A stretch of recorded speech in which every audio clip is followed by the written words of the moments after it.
Lawmakers in the state assembly will debate through the evening and possibly into the morning. The debate focuses on a so-called right-to-work bill.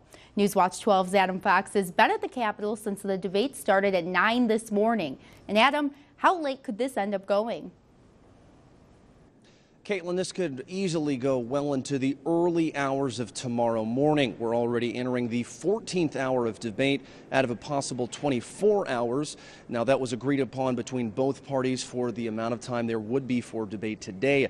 Democrats continue to harangue this bill as being against Wisconsin, against workers, and bad for the state. But Republicans are pushing the bill, and they don't need any help if they want to pass it. It didn't take long for protesters to get flushed out of the state assembly gallery during the right-to-work debate. We raised our voices together. The bill would make it optional for private sector workers to join a union or pay union dues. Democrats say that will weaken Wisconsin's storied unions, but the Assembly Speaker said his Republican colleagues in other right-to-work states have seen things differently. Because they had to stand up for workers, they had to actually be responsive to their membership, and they could no longer take people for granted. Democrats don't agree. They argue the legislation will hurt workplace safety, wages in Wisconsin. It's going to harm the middle class.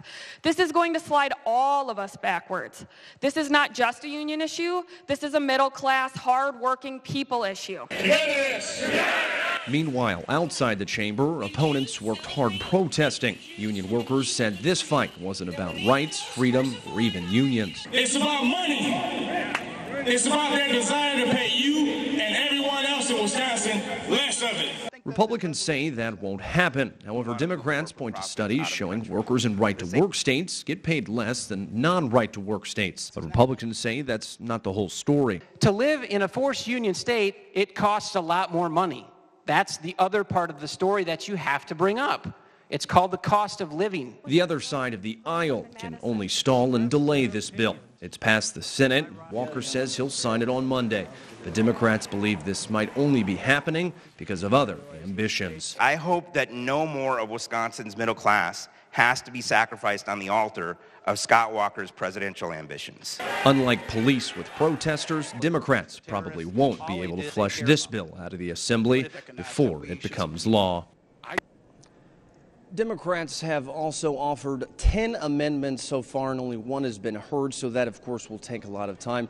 Now, since I was on the air at 6 o'clock, things have gotten a little bit more tame here in the Rotunda. Still a few protesters, maybe between 5 and 10 here in the Rotunda, and they might have to be here for a while as the assembly, it looks like it will continue deep into the evening. I'll be back here on the air giving you an update here on the AM show. Well, from Madison, we're covering the news live in Madison. Adam Fox, Newswatch 12.